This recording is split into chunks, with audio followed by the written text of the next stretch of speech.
Me, 29, and my wife, 30, have a little girl, 8, who I'll be calling Anna. Now, Anna has very thick, blonde and curly hair that my wife adores. Ever since she was a toddler, she'd spend hours doing her hair every day, braiding it, straightening it and styling it in all sorts of ways. Our bathroom cabinets are always filled to the brim with a bunch of hair lotions, oils, creams and other fancy products I don't even know the names of. So I think it's more than fair to say that my wife's a bit obsessed with the whole hair thing. Anna, however, has never been too fond of getting her hair done, or of anything that involves having to sit still for more than a few minutes. Before she got it cut, her hair used to reach past her waist. And while it looked lovely, she hated getting it brushed and every morning used to be a screaming fest between her and my wife. Lately, she'd been begging for a shorter haircut. My wife ignored her whenever the topic was brought up in hopes that she'd forget about it, but none of that ended up happening. I think Anna realized she was getting nowhere with her mom because she started asking me to take her instead. I was reluctant to at first because I didn't know how my wife would react, but I agreed when I saw just how excited the kid was over something as simple as a haircut. So yesterday I drove her to the hairdresser, where she got to flip through a lot of magazines and pick a picture of a haircut. And when she chose a really short clipper cut, I knew I was gonna be in trouble with my wife. At that point, though, there was no turning back. I mean, what could I have really done? Told her that no, she can't get the haircut she was so over the moon about, all because her mom wouldn't like it? I couldn't do that. So we went ahead with the haircut, and by the end of it Anna couldn't stop smiling. She went around the salon showing it off to everyone, and even asked me to take a bunch of pictures, even though she normally hates having pictures taken of her. We did get one rude comment from an older woman at the salon, something along the lines of "You can't even tell if she's a boy or a girl now," but Anna was way too excited about her hair to notice, and if she did notice, she didn't care. When my wife got home from work that day, though, things quickly took a turn for the worse. She refused to even look at Anna, locked herself in her room and cried, then got in the car and drove off. It's been a day now, and she's still not back. It's honestly starting to worry me. I knew she wouldn't react well to the haircut, but I wasn't expecting her to take it this badly. The kid's upset too, and no matter how much I reassure her, she still thinks she's in trouble for getting her hair cut. Am I the idiot? I realize how attached my wife was to Anna's hair, but at the end of the day, I still think it's just hair. The kid's old enough to decide these things for herself, and she was really happy with the haircut, so I don't think I did something wrong here. This isn't about Anna's hair. It's about her body autonomy. What your wife has been doing and is continuing to do is sending the message to Anna that her body is not her own, and despite her own desires, she should put other people's feeling about what she does with her body first. Is this really the message you want your daughter learning? Think about the long-term implications of learning to give in to other people's wants about her body. There's a whole boatload of concerning behaviors here from your wife that seriously need to be dealt with, but right now you need to make sure Anna knows that she did the right thing. Her hair is beautiful, and none of this is her fault or responsibility. Not the idiot. Not the idiot. I think it is actually insane that your wife is throwing a fit, and emphasize fit, because I feel she is actually extremely childlike based on her reaction you described over your child getting her hair cut. This actually even more ridiculous because it isn't even something you were forcing on your child, but something that she wanted. And to top it all off, her hair will just grow back eventually if your child decides she doesn't like it short. Also, regarding another comment that another user made, you really should talk to your wife about her reaction because it is just ridiculous. Good for you for listening to your child and letting her explore different ways of expressing herself. Soft, you are the idiot, but not for letting the kid have a haircut she wanted. That part is fine. For not taking the time and effort to sit down with your wife first and talk it out, try and see why she was so attached to the hair, try and get her to see that it's really the kid's call, look for a solution. Because this has to be about more than just hair. That is not a normal reaction to a child getting a haircut, no matter how much you dislike it. You're gonna have to do that now, and it's gonna be so much harder. And it's gonna be so much more upsetting for the kid who is now in danger of believing she has to choose between bodily autonomy and a relationship with her mother. I'm a senior in college right now, and I've been working part-time in a research lab since my sophomore year. I worked closely with another mentor for the last year and a half, but she relocated. I got paired with a new postdoc mentor right before COVID hit, so I've only been working with him in person for a couple of weeks. Suffice to say, I hate the guy. He has a super condescending attitude, mansplains everything to me, and has made multiple weird and offensive comments to me. It's been a pain working with him, but to be honest, I'm only staying in the lab because I love my principal investigator. She's the most amazing woman, and we've grown incredibly close in the last couple of years. I also knew for a fact that she's a super supportive with girls. So I kinda knew what was going to happen when I reported him. The incident happened last week when I wore these new, gray yoga pants to the lab. We don't have a dress code except wearing closed-toed shoes. What I didn't know was that they're quite see-through, and I was wearing a hot pink thong underneath. I approached my mentor to show him something on my laptop and accidentally dropped my pen and proceeded to bend down and pick it up. He makes the following comments like, "Whoa, I can see your thong." Laughs and winks at me and then says, "It's pink, isn't it?" I was so shocked and embarrassed at that point and just laughed awkwardly and apologized, to which he responded, "No prob, just stop wearing that crap if you don't want guys looking." The whole situation made me so uncomfortable, and I talked with various friends and my boyfriend about it, and everyone told me to report it, so I set up a meeting with my principal investigator. She was completely on my side and actually told me that it's not the first time he's made someone uncomfortable and that she will do something about it. I get an email from her today that she attempted to discipline him using other methods, but he became very angry, so she just decided to let him go. That came as a bit of a shock, even though I kind of expected it, and now I'm starting to feel remorse. I don't know. Am I the idiot? Not the idiot. He was entirely inappropriate and unprofessional. I am a male postdoc in a research lab, and I am sorry that you had to have that experience. The only time that I have ever commented on a lab mate's clothing, an undergrad who worked with a student in the same room as me, was when she was wearing a crop top. I just pointed out that she had a lot of exposed skin at the exact same height, that she would be working with a lot of things that she wouldn't want to get on her skin, and asked her to put on a lab coat, and it still made me uncomfortable to have that conversation.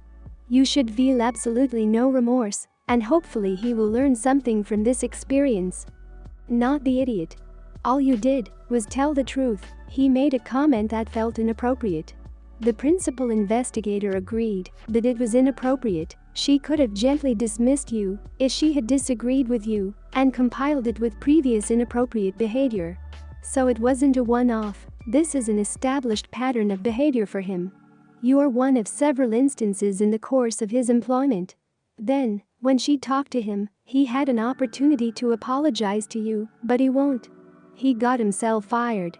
If it hadn't been your report that did it, it would have been someone else's, and who knows how many women would have been harassed before another was willing to speak to the principal investigator about him. Everyone's the idiot here.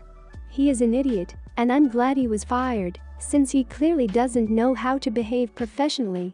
You are not an idiot for reporting him. On the other hand, you're an idiot for wearing such an outfit.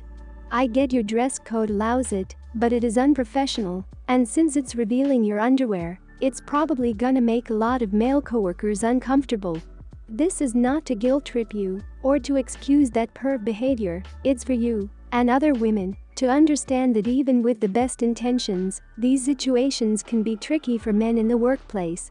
So, for the future, check if your leggings are set through, or crap can happen. I rent a room in a house shared by 4 people. We're all college students and didn't know each other prior to renting. We each pay rent to the landlord separately. I've lived here for a little over 2 years now and have definitely become friends with my roommates. Last year, one of them decided to get a cat. We were all fine with it, and the landlord didn't care, so she adopted a sweet little guy from the Humane Society.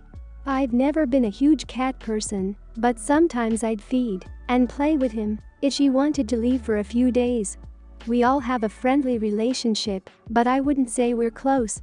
Also relevant, I love plants and have quite a collection of beautiful houseplants. When she got the cat, I moved them all to my room and make sure to keep my doors closed because some of them are toxic to animals. Well, a few days ago, I went to work. I'm a receptionist at a medical office and I'm the only one in my house that still physically has to go to work every day.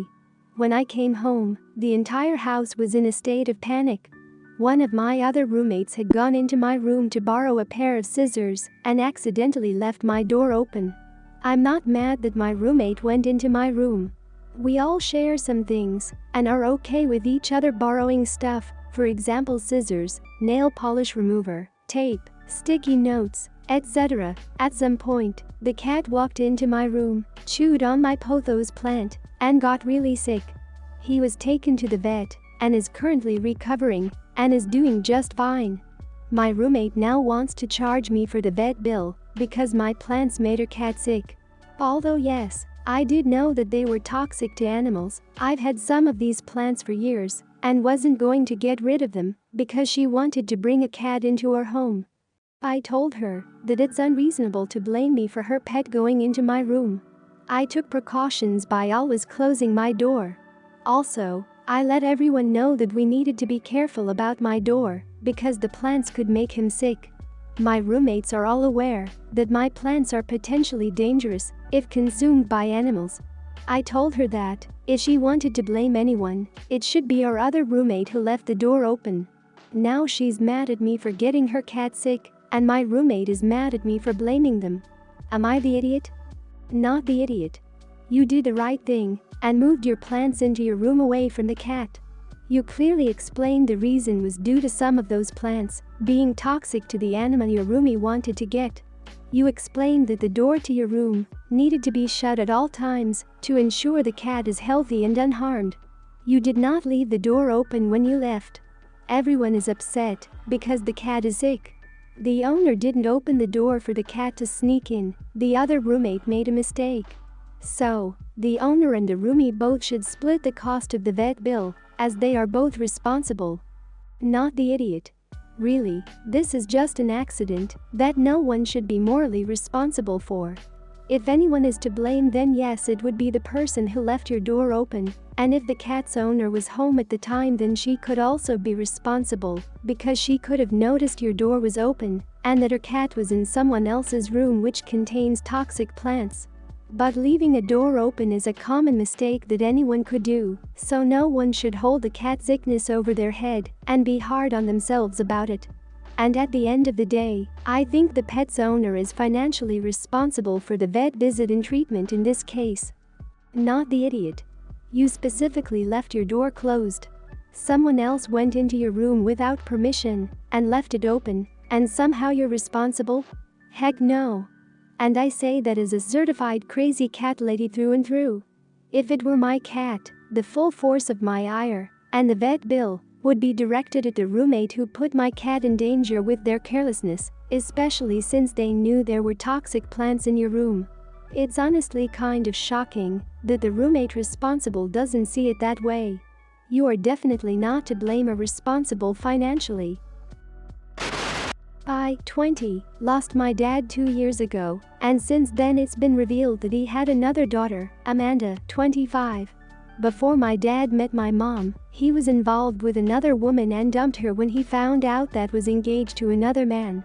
The guy was military and overseas, so my dad had no way of contacting him, and he didn't know the woman well enough to reach out to any mutual friends, although my dad did later regret not trying harder.